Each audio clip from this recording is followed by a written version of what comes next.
Megan had a mocktail in one hand and a stack of pastel index cards in the other, standing in the middle of her own living room in a dress that barely fit anymore, laughing at her own joke before she'd even finished saying it.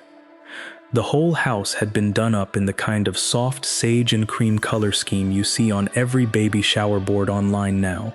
Balloons in an arch over the fireplace, a dessert table with a small sign that said, "Sprinkling Love," in cursive that Megan had confessed, twice already, to have hand-lettered herself at 11 at night while Dave slept through it. There were maybe 14 of us total, Melissa's side of the family mostly, a few of Megan's co-workers, Dave's mother and sister, and 3 husbands, myself included, standing near the food, doing the specific, low-grade suffering husbands do at these things, present out of love, and mostly invisible otherwise. The game had been going for about 20 minutes by the time it got to the card that mattered. Megan was running it herself, standing in the middle of the room with the stack in her hand, having already read through a dozen harmless ones. Never have I ever thrown up from morning sickness in a parking lot. Never have I ever cried at a diaper commercial. Never have I ever Googled a symptom at 2 a.m. and immediately regretted it. Each one got its own round of laughing, a few fingers going down. Somebody's aunt admitting to the parking lot one in a way that got the whole room roaring. Okay, next one, she said, shuffling the cards like a woman who'd had exactly 1 glass of sparkling cider too many. Never have I ever had to explain a hotel charge to my husband. The room laughed. Somebody's mother-in-law put a finger down out of habit before remembering there was nothing to drink in her cup but lemonade. It was a joke card, one of maybe 40 she'd printed off some baby shower game website the week before, most of them about stretch marks and swollen ankles, and one memorable one about peeing when you sneeze. I wasn't playing. I was standing by the dessert table with 2 other husbands, holding a plate I hadn't touched, half listening the way you do at these things. But I was looking at my wife when Megan said it, because I happened to already be looking at her, and I watched her face do something very small and very fast. A flinch, barely there, gone by the time anyone else could have caught it, replaced almost instantly by a laugh and an eye roll aimed at her sister. "Megan, oh my God," Melissa said. "Where do you even find these?" "I'm just reading the cards," Megan said, still grinning, already moving to the next one. But there was a half second, right before she moved on, where her own smile faltered, where she looked at Melissa the way you look at someone after you've said something you didn't mean to say out loud, in a room full of people, at your own baby shower, with your hand still on the stack of cards you'd printed for a laugh. Nobody else noticed. I want to be clear about that, because it matters for what happened later. Nobody else in that room of 11 women and 3 uncomfortable husbands thought anything of it at all. It was a throwaway line on a throwaway card at a party for a baby who wasn't even born yet. 20 seconds later, they were on to a card about labor, and the room was laughing again, louder this time, and Megan was reading the next line in the same easy voice as if nothing had happened. I drove home replaying it anyway. Melissa and I had been married 4 years by then, together almost 7. We met at a friend's housewarming, back when she was finishing up a marketing degree and I was 2 years into a job I still have now, and I remember being struck less by anything dramatic and more by how easy she was to talk to, the kind of person who asked a real follow-up question instead of just waiting for her turn to talk. We dated for 3 years before I proposed on a hiking trail neither of us could find our way back down from afterward, which became a running joke at our wedding, how the man who'd just promised to spend his life with her had also nearly gotten them both stranded on a mountain doing it. We didn't have kids of our own yet. We'd talked about it, circled it, agreed we'd start trying soon, in the loose, permission-giving way people say that when they mean sometime, eventually, when things feel more settled. Megan getting pregnant first had been a strange thing for our marriage, in ways neither of us fully said out loud. Melissa loved her sister. She was also, I think, quietly unsettled by watching her younger sister get somewhere first, that she'd assumed, For most of her adult life, she'd get to first. I liked Megan a lot, for what it's worth. She was loud in a good way, the kind of person who made family dinners better just by being at them. Married to a genuinely decent guy named Dave who worked in HVAC and laughed at everything a beat too late, because he was usually still processing the joke before it. She and Melissa had one of those sister relationships that ran hot and close at the same time. Real fights, real reconciliations, a closeness that had outlasted at least 2 periods in their 20s, when they apparently didn't speak for months over things neither of them would explain to me even years later. Megan and I had our own smaller thing going too, separate from her being my sister-in-law. She was the one who'd taught me how to smoke a brisket properly the first summer I dated Melissa, standing in her backyard at 6 in the morning, explaining bark and stall temperatures like it was the most important information she'd ever pass on to anyone, and it had turned into a standing joke between us, a running competition over whose backyard cooking had gotten better each year. I mention that only because I think it matters, later, that whatever came apart in that family wasn't a stranger's collateral damage. It was someone who'd stood in a backyard with me at 6 in the morning, years earlier, patiently explaining bark and stall temperatures to a guy she barely knew yet, because that's just who she was, with people she'd decided to let in. Melissa worked at a mid-sized real estate brokerage downtown, had for about 3 years, doing marketing and listings coordination, not selling houses herself, but running the digital side, the photos and the copy and the social media posts that got agents their leads. She was good at it. She'd gotten a small promotion the previous winter that came with slightly more travel to broker events and a slightly bigger travel budget, neither of which I thought twice about at the time, because why would I?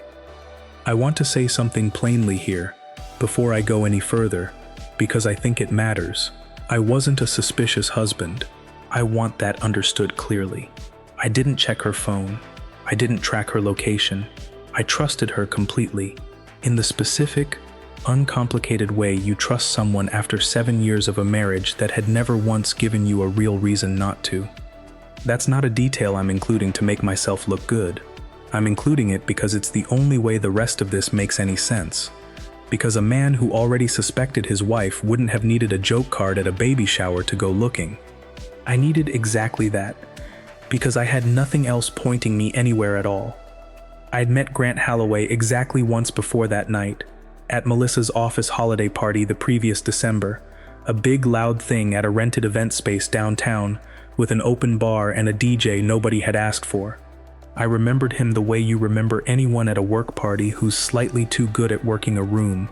Tall, easy laugh, the kind of guy who remembers everyone's spouse's name and uses it a little too warmly.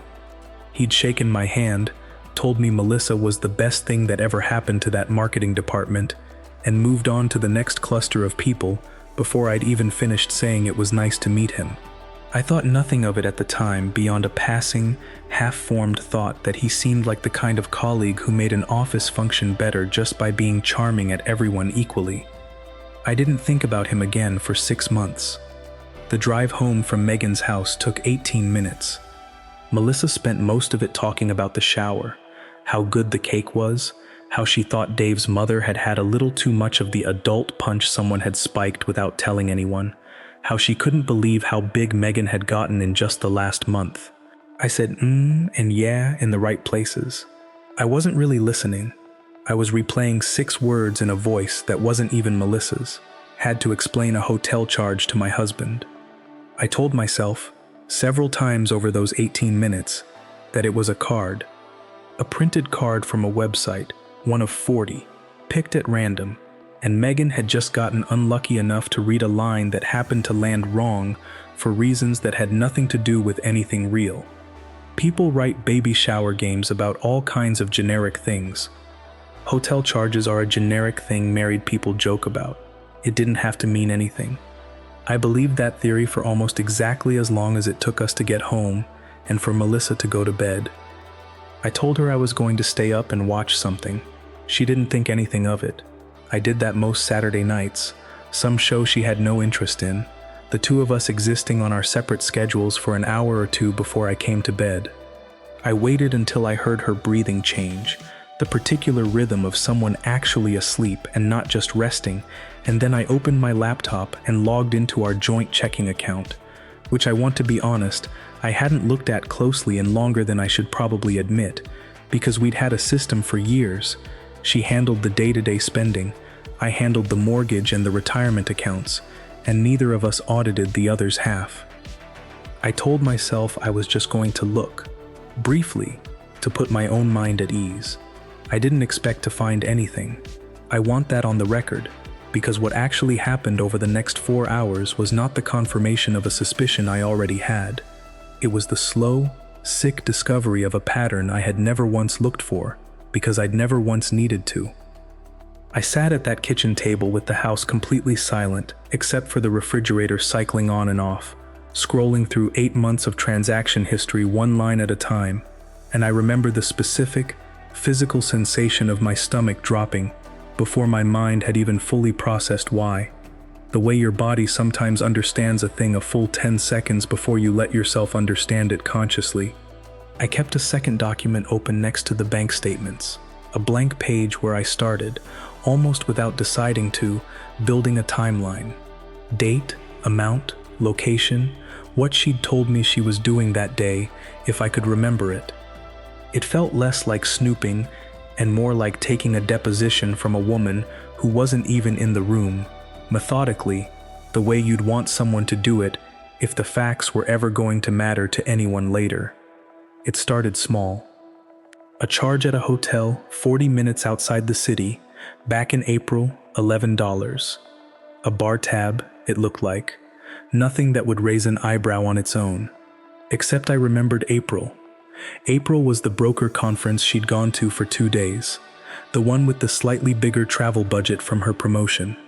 I pulled up her expense report from that trip, which she'd forwarded to me at the time because I handle our taxes and like to keep things organized. The whole trip was billed at a different hotel entirely, 20 minutes further out, the one the conference itself was actually held at. Once I had that thread, the rest came apart fast, the way a sweater comes apart once you find the one loose stitch and just keep pulling. 3 more hotel charges over the following months, all at the same out-of-the-way place, none of them matching any work trip on her calendar. A recurring charge at a restaurant close to her office, always around lunchtime, always on a day she'd told me she was slammed and grabbing something at her desk. A single charge, in June, at a jewelry store, $42, small enough to be nothing, a gift for someone, except I checked our house and found nothing new, no earrings, no bracelet, nothing that had ever once shown up on her. By the 3rd hour, I'd stopped feeling the shock of any individual piece and started feeling something flatter and colder, closer to how I imagine an accountant feels 3/4 of the way through an audit that's already confirmed the fraud. The specific numbers stop mattering as much as the fact of the pattern itself, the sheer, methodical consistency of it. Every second Thursday, not sloppy, not once caught by accident before that night, just quiet, for 3 months, sitting in plain sight in an account I'd simply never had a reason to look at closely. By 2 in the morning, I had 3 months of it laid out across the kitchen table in printed pages, dates circled, a pattern so consistent it looked less like an affair and more like a schedule. Every second Thursday, like clockwork, going back to April. I found his name by accident, the way you find the last piece of something you already know the shape of. Her work calendar, still synced to our shared family account for scheduling reasons neither of us had ever bothered to turn off, listed a recurring Thursday meeting, GH, listings sync. I'd seen that meeting 100 times on her calendar and never thought about it once. Grant Holloway, a senior agent at her brokerage, the kind of name that shows up on the Meet Our Team page with a headshot that's a little too polished. I didn't need to dig much further than that. Once I had a name, everything else, the hotel, the lunches, the small forgettable gift, stopped being a coincidence and started being a very specific, very ordinary story that apparently a lot of people end up living, I sat at that table for a long time after I'd finished, not doing anything else, just looking at the pages the way you look at an X-ray after a doctor's already told you what's on it, confirming, over and over, that yes, that's exactly what it looks like. There's no version of this image where it means something else. The house was completely silent by then, that particular 3 a.m. silence that makes even the refrigerator sound loud. At some point, I got up and stood in the doorway of our bedroom, just looking at her asleep, one arm thrown over my side of the bed, the way she always slept when I wasn't in it yet, completely unaware that the version of her marriage she'd wake up into the next morning was about to be a different one, even if neither of us said so out loud yet. I didn't wake her. I didn't feel any urge to. What I felt, standing there, was something closer to grief than rage. The specific grief of realizing the person you've been sleeping next to for 7 years has been living a second, entirely separate version of her Thursdays without you for 3 of them, and you never once had a reason to suspect it. I didn't say anything to Melissa the next morning. I made coffee. I let her sleep in. I told her I had errands to run, and I drove to my brother's place and sat in his kitchen for 2 hours saying almost nothing, just needing to be somewhere that wasn't my own house. I gave myself 1 week, not because I needed more proof. I had more than enough, but because I wanted to be sure of exactly what I was going to do once I said something, and I didn't trust myself to figure that out in the state I was in that first morning.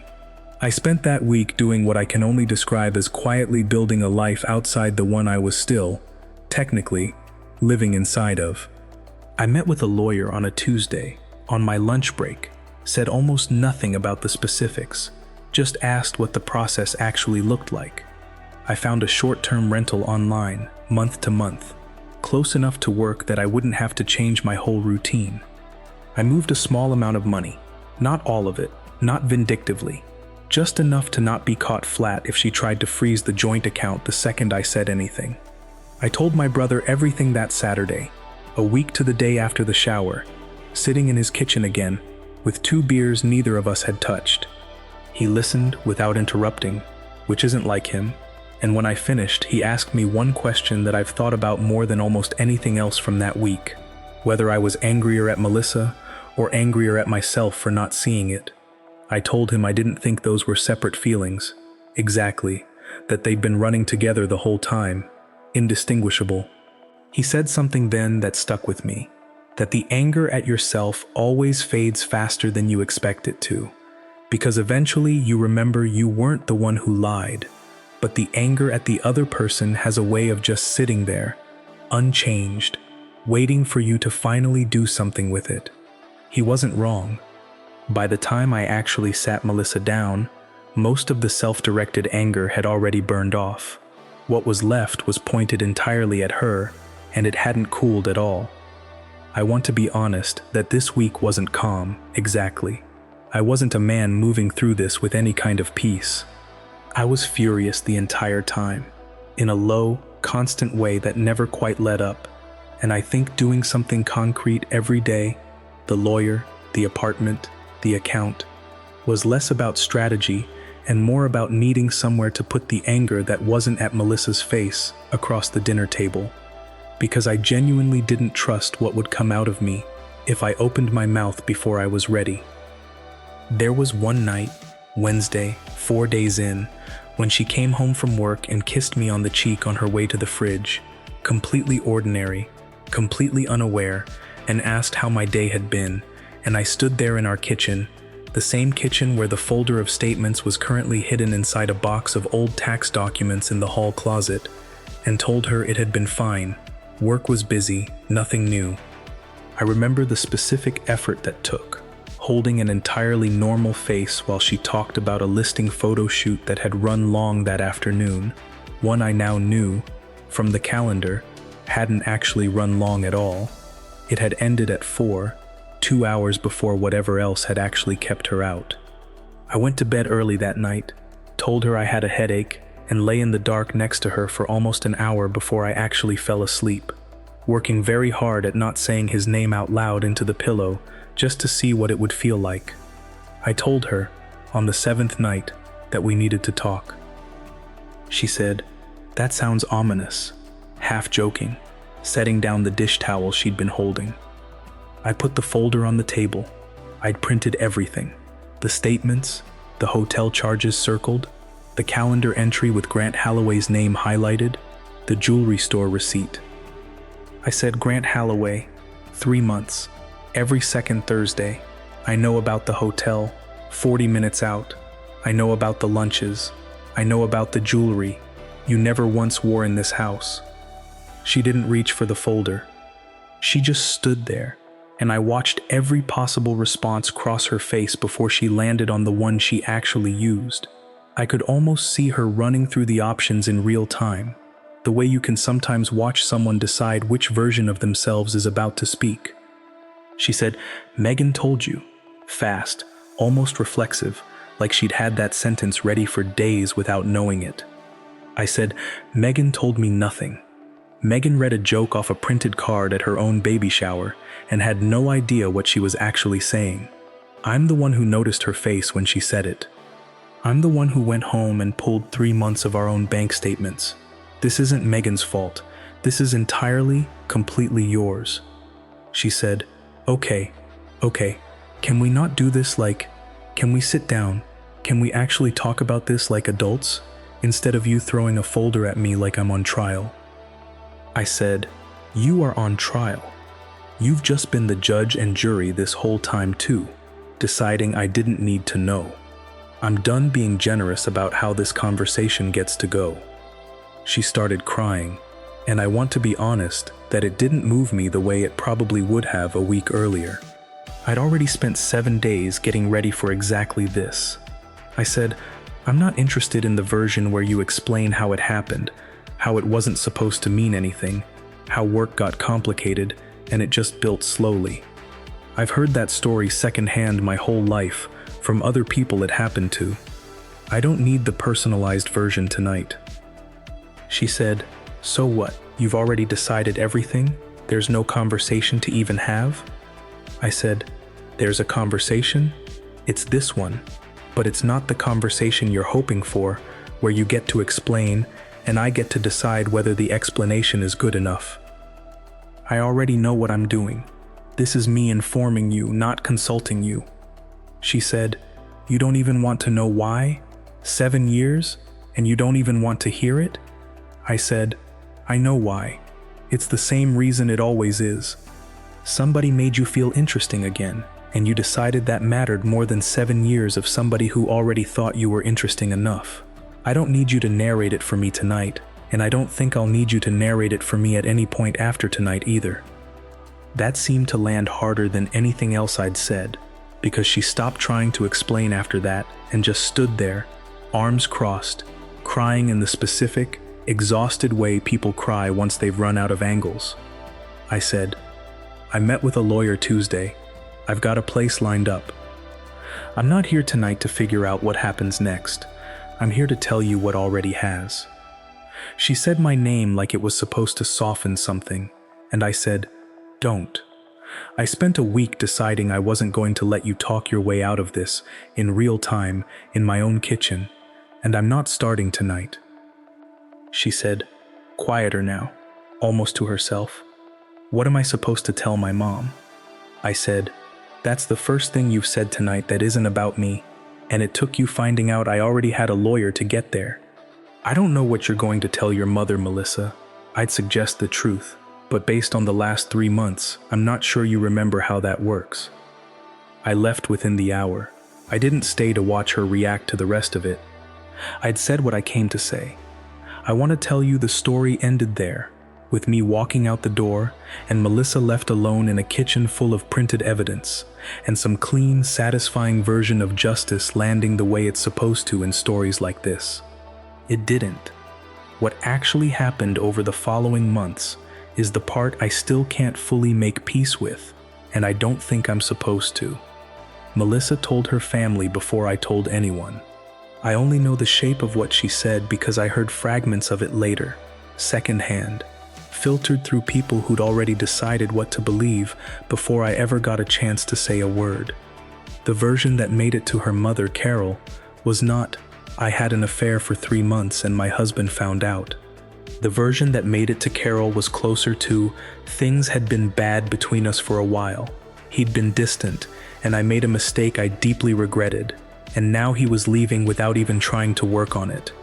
I want to be clear that none of that was strictly a lie. I had been distant, in the vague, unremarkable way anyone gets distant during a stretch of a normal marriage. What it left out was Grant Holloway. What it left out was 3 months, not one mistake. What it left out, entirely, was the fact that the reason any of it came to light at all was a joke card at her own sister's baby shower. Grant Holloway, as far as I've ever been able to find out, faced nothing at all.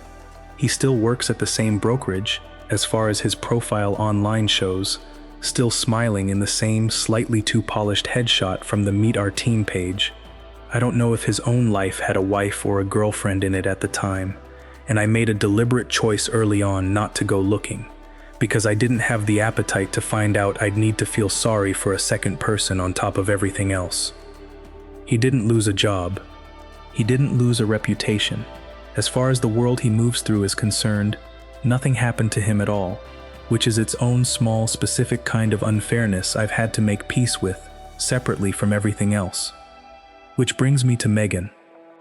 I don't know exactly how it happened, whether Melissa said it outright or just let the pieces fall the way she needed them to. But within about 2 weeks, the story circulating through the family was that Megan had started all this by running her mouth at her own baby shower about something she had no business bringing up in front of a room full of people.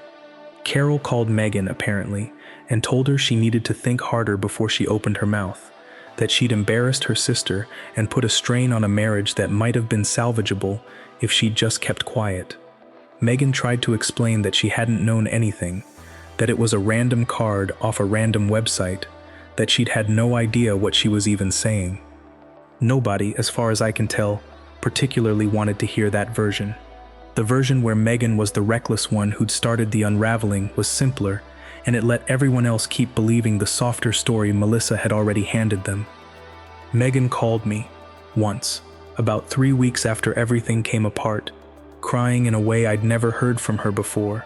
Not the easy, loud crying she did at movies, something quieter and more frightened.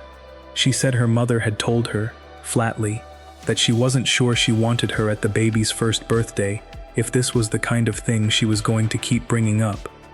She said Dave's family had started asking careful, sideways questions about whether Megan had a habit of stirring things up, which was apparently a phrase Carol had used more than once at a family dinner Megan hadn't even been invited to. She said, at the end of it, in a voice that had gone completely flat, I said one sentence off a printed card. I didn't do anything. I don't understand how I ended up being the villain in my own family for saying 6 words I didn't even mean. I didn't have an answer for her that made any of it fair, because there wasn't one. I told her the truth, which was that none of it was her fault, that Melissa had built a version of events specifically designed to protect herself, and that families, when they're frightened of a truth, will very often choose whoever's easiest to blame instead of whoever actually did something wrong. I don't think that made her feel any better. I don't think there was anything that would have. The baby's actual birth, a few weeks after that call, came with its own quiet cruelty. Megan told me later that Carol had shown up at the hospital within the hour, gushing, camera out, staying late into the evening, and that when Megan, exhausted and still raw from labor, mentioned offhand that she hoped I might come by and meet the baby sometime, her mother's face had gone tight in a way she recognized immediately. Carol didn't forbid it outright. She just said, in the careful, deflecting tone Megan said she'd started using around the whole subject, that it might be a little complicated right now, given everything, as though I were the complication, as though the 3 months of Thursdays had never happened at all. It wasn't just the big, visible things either, the birthdays and the holidays.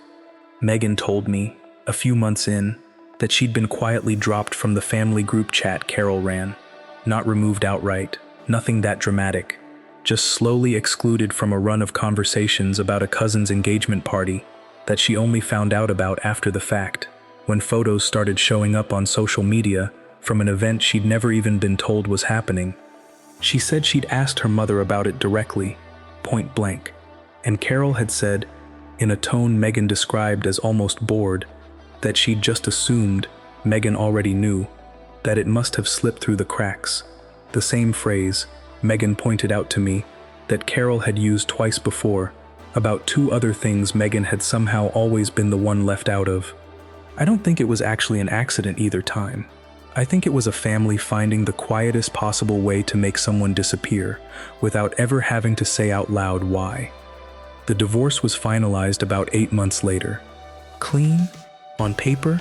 We hadn't had kids, the assets weren't complicated, and Melissa didn't fight much of it, whether out of guilt or exhaustion or some calculation about not wanting the process to drag on and give her family more reason to talk. There was exactly one moment during the whole process that cracked her composure. A mediation session where our lawyers were hammering out who kept which car, and she suddenly asked, out of nowhere, whether I was ever going to tell people the real reason or just let everyone keep believing the softer version. I told her I wasn't going to spend my energy correcting a story to strangers who didn't matter to me. Her family was a different matter, and I'd already decided, by then, that I wasn't going to lift a finger to fix what she'd broken there either. I moved on, in the practical sense of the word. I kept the apartment I'd found that first week. I started sleeping through the night again sometime around month 4.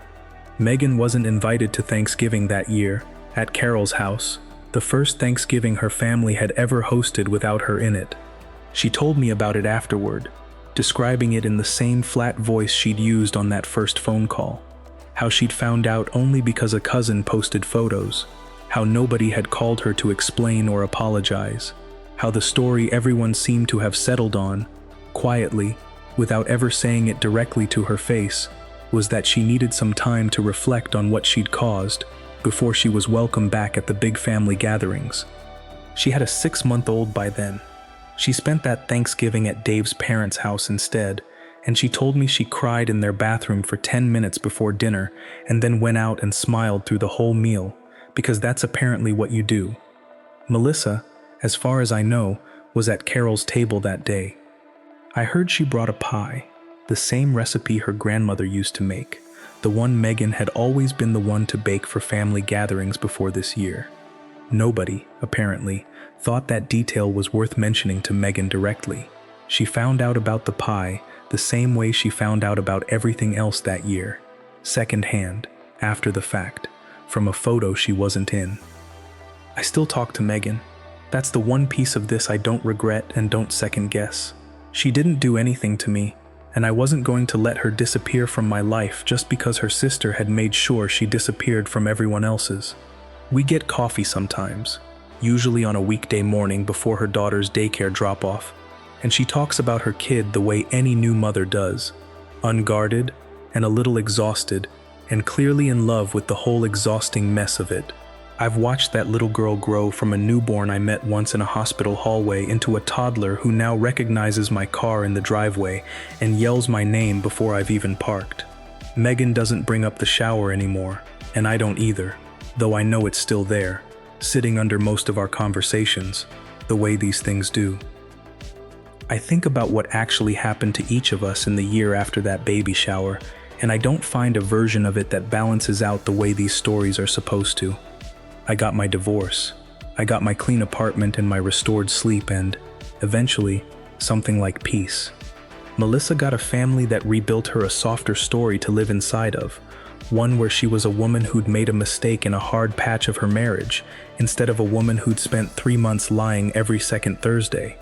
And Megan, who did nothing but read a printed card off a stack she'd bought for $12 online, got frozen out of her own mother's house during the first year of her daughter's life, blamed for a truth she hadn't even meant to tell. I don't have a lesson to hand you at the end of this one. I've seen enough of these stories end with some version of, and in the end, honesty won out, or the truth always finds its way to justice. And I'm not going to sit here and tell you that's what happened, because it isn't.